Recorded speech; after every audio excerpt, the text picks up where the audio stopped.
Assalamualaikum warahmatullahi wabarakatuh. Yang terhormat Bapak Tiawan, selaku dosen pengampu pada mata kuliah Information System Strategi, serta teman-teman yang berbahagia. Izinkan saya, Ria Citra Hardiman, bersama dengan rekan-rekan saya mempresentasikan mengenai materi keunggulan bersaing dari sistem informasi. Saya bersama dengan tim saya yaitu Amanda Agustina, Mutiara Nur Anisha, Asep Obay Badillah, dan Rizka Adinda Nur Horida. Baik, untuk topik bahasan pada materi kali ini terdiri dari 3 topik bahasan. Yang pertama adalah strategik generic porter, yang kedua keberlangsungan bersaing dari sistem informasi, dan yang ketiga adalah kerangka kerja analisis keunggulan bersaing atau kompetitif. Sebelum kita masuk pada pembahasan mengenai keunggulan bersaing dari sistem informasi, kita bahas terlebih dahulu mengenai apa sih sistem informasi itu. Sebetulnya teman-teman sudah tidak asing dengan kata sistem informasi. Jadi, sistem informasi adalah suatu rangkaian komponen yang saling terkait satu sama lain dan mengumpulkan, memproses, menyimpan, dan mendistribusikan informasi untuk mendukung dalam pengambilan keputusan, koordinasi, kontrol, analisis, dan visualisasi dalam organisasi.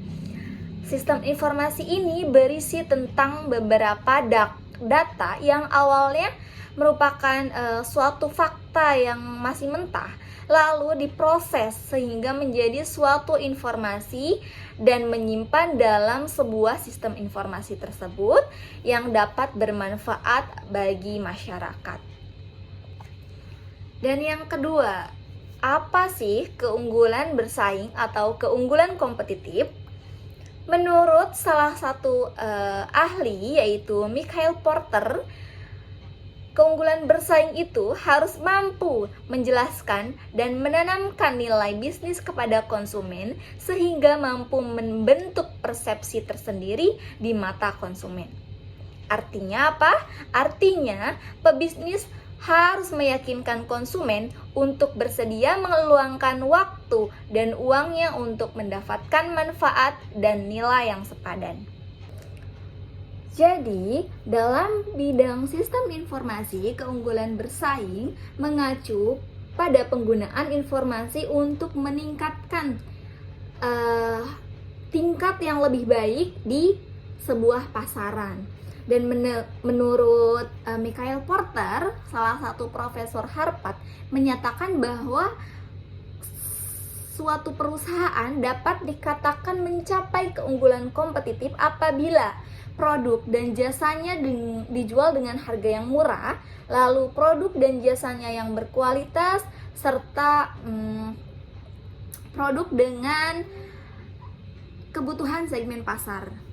Pembahasan selanjutnya yaitu materi strategi generic porter. Nah, strategi generic porter adalah sebuah kerangka kerja yang dikembangkan oleh Michael Porter pada tahun 1980 untuk membantu perusahaan mengidentifikasi dan memilih pendekatan strategis yang tepat untuk bersaing di pasar. Nah, dasar generik itu adalah apa saja sih? Pertama ada scope, yaitu competitive scope, di mana ruang lingkup jangkauan pasar. Apakah jangkauannya luas atau broad, atau hanya menjangkau pasar terbatas, yaitu narrow.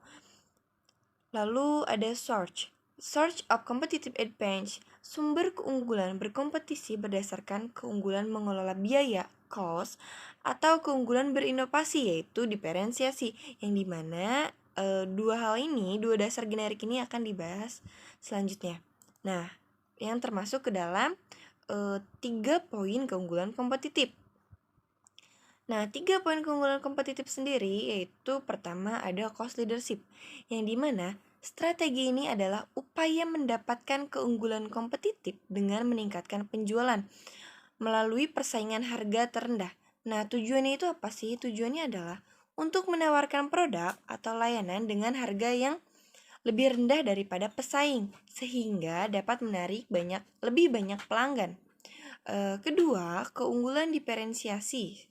Strategi ini berkaitan dengan menciptakan produk atau layanan yang memiliki karakteristik unik atau keunggulan yang dihargai oleh pelanggan. Nah, diferensiasi ini melibatkan upaya memproduksi produk yang berbeda dan lebih unggul dari pesaing. Selanjutnya ada strategi fokus, yang dimana strategi ini juga bisa disebut sebagai segmentasi. Strategi segmentasi yaitu suatu strategi yang meningkatkan keunggulan kompetitif dengan menerapkan kedua strategi sebelumnya dari cost leadership dan diferensiasi, bukan pada pasar secara umum. Lalu perusahaan yang menggunakan strategi fokus melayani kebutuhan spesifik. Juga perusahaan dapat memilih strategi fokus berbasis biaya atau diferensiasi. Next, strategi generic porter membantu perusahaan untuk menghindari stuck in the middle, yaitu situasi di mana perusahaan tidak dapat mencapai keunggulan biaya atau diferensiasi yang signifikan. Nah, perusahaan itu harus memilih satu dari 3 strategi utama tadi atau mencari kombinasi yang sesuai dengan posisi mereka di pasar. Nah, berikut tadi itu penjelasan dari strategi generic porter. Oke, di sini saya akan melanjutkan materi selanjutnya, yaitu tentang keberlangsungan keunggulan bersaing dari informasi. Keberlangsungan keunggulan dari informasi ini mengacu pada kemampuan suatu organisasinya yang untuk memanfaatkan informasi dengan cara yang berkelanjutan dan juga untuk mencapai tujuan bisnisnya. Hal ini melibatkan sejumlah faktor-faktornya, faktor dan praktik yang mendukung pemanfaatan informasi ini bisa lebih secara efektif. Lalu, janji utama dalam keberlangsungan ini itu juga datang dari keunggulan manusia itu sendiri. Bila sistem dipandang sebagai sistem aktivitas manusia, maka keberlangsungan mungkin akan bergantung pada pandangan yang menyeluruh dari interdependensi subsistem yang saat ini berfungsi bersama akan membangkitkan keunggulan yang sulit dipandang oleh para pesaingnya. Dan juga keunggulan seperti ini mungkin tidak nampak atau intangible, mengandalkan dasar keahlian dalam skill base organisasinya dan juga pengalaman dan mereka yang terlibat dalam adaptabilitasnya. Sekian dari penjelasan saya. Saya Mutia akan menjelaskan kerangka kerja analisis keunggulan bersaing. Porter 1991 menyatakan untuk mendukung pandangan bahwa kesuksesan organisasi bergantung pada posisi persaingannya terhadap para pesaing industri yang sama, serta menawarkan beberapa kerangka kerja, framework, atau membantu melakukan analisis. Menurut Porter 1991, paling tidak terdapat 4 masalah penting yang harus dijelaskan. Sebuah teori strategi harus secara simultan mampu menjelaskan keterkaitan antara perusahaan pada dirinya dengan lingkungan yang lebih luas di mana ia berpotensi, sebab kendala dan pengaruh lingkungan berhubung dengan outcomes.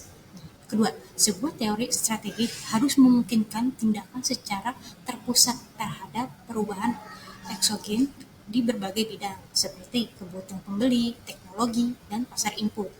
Pilihan strategi adalah seri permainan yang berubah. Contoh kasus, sebuah produk dapat sukses memimpin pasar dalam suatu waktu, tetapi gagal di lain waktu. Tiga, sebuah teori strategi harus menyediakan ruang kepada perusahaan untuk tidak hanya memilih di antara pilihan yang jelas, juga untuk membuat sesuatu yang baru, dengan kata lain terbuka terhadap kreativitas dan inovasi untuk melahirkan strategi alternatif.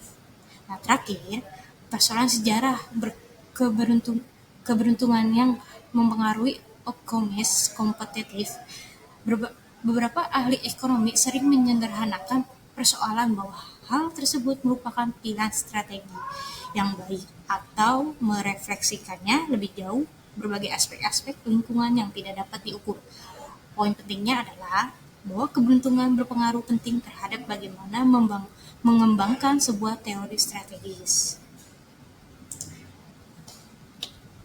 Penerapan pada sistem informasi. Penerapan strategis poster pada sistem informasi dapat membantu perusahaan untuk memahami bagaimana teknologi informasi dapat digunakan untuk menciptakan keunggulan bersaing. Beberapa contoh penerapan strategi Porter pada sistem informasi meliputi menggunakan teknologi informasi untuk memperbaiki proses bisnis dan mengurangi biaya produksi, memanfaatkan data dan analisis untuk mengidentifikasi peluang pasar dan mengembangkan strategi pemasaran yang lebih efektif, menggunakan teknologi informasi untuk meningkatkan pengalaman pelanggan dan membangun loyalitas pelanggan. Contoh dalam dunia sehari-hari kita, internet banking atau e-banking. Selain e-learning, ada juga contoh sistem yang lainnya yang digunakan sehari, yaitu internet banking.